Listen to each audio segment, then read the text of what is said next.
Assalamualaikum warahmatullahi wabarakatuh. Nama saya Alfian Setyadinata dengan NPM 2011028, kelas TIP 2004, dengan Bapak dosen Pak Iksan. Di sini saya akan menjawab pertanyaan yang diberikan oleh Pak Iksan. Yang pertama itu, jelaskan pengertian arsitektur komputer dan pembagian dari arsitektur komputer.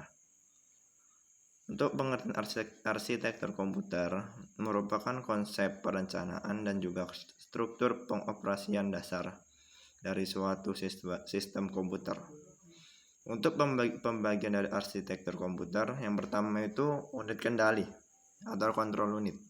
Yang kedua itu unit aritmatika dan logika atau ALU. Yang ketiga itu memori. Yang keempat itu output. Untuk soal yang kedua itu jelaskan struktur komputer IAS. Yang pertama itu memori utama. Memori utama itu untuk menyimpan data maupun instruksi. Yang kedua itu aritmatika, arithmetic logic unit atau ALU untuk mengolah data binar.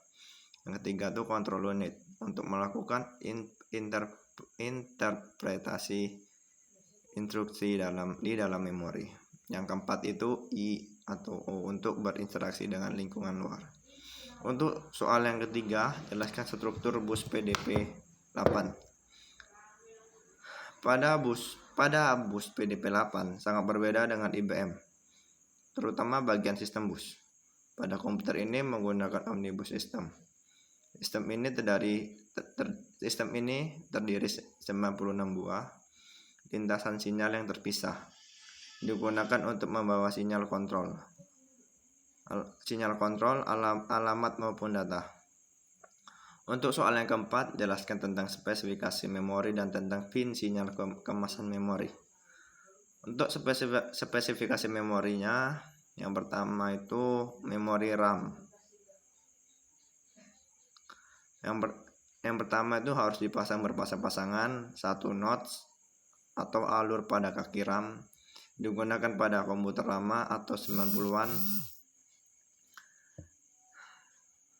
dan 232 pin. Untuk memori RAM DDR2, chip memorinya itu BGA Ballarat Gateway, tipe modelnya DMM Dual Inline Memory Model. Tipe memorinya PC3200 dan seterusnya. Speed memorinya itu 266 MHz ke atas. Kapasitasnya 512 MB sampai 4 GB. Jumlah pinnya 240 buah. Jumlah nodesnya itu 1 nodes atau kaki RAM. Untuk yang ketiga, memori RAM DDR3. Chip memorinya itu 90 nanometer. Tipenya tuh DIMM Dual Inline Memory Model. Jumlah pinnya tuh 240 buah atau 120 pin di setiap sisi.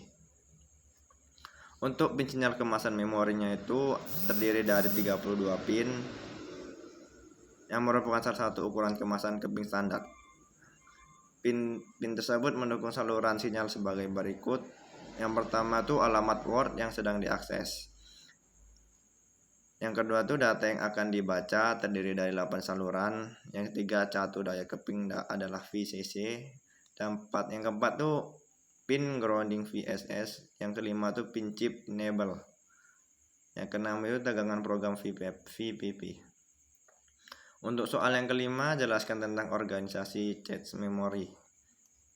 Untuk ini difungsikan mempercepat kerja memori sehingga mendekati kecepatan proses dalam organisasi komputer. Memori utama lebih besar kapasitasnya namun lebih lambat operasinya. Sedangkan yang berukuran kecil itu lebih cepat. Memori berisi salinan memori utama. Pada saat CPU membaca sebuah word memory, maka dilakukan pemeriksaan untuk mengetahui apakah word tersebut berada dalam cache memori. Bila ada memori, maka dilakukan pengiriman ke CPU. Bila tidak, maka dicari dalam memori utama. Selanjutnya, blok yang berisi sejumlah word tersebut dikirim ke cache memori dan word yang diminta CPU dikirimkan ke CPU dan memori cache memori. Karena fenomena lokalitas preferensi, ketika blok data diberikan kepada dalam cache memori, terdapat kemungkinan bahwa word-word berikutnya yang berada dalam satu blok akan diakses oleh CPU. Konsep ini yang menjadikan kinerja memori lebih baik. Baiklah, itu tadi yang saya jawab dari pertanyaan-pertanyaan tersebut. Ada 5 buah soal. Dan saya akhiri, lebih dan kurang saya mohon maaf. Wassalamualaikum warahmatullahi wabarakatuh.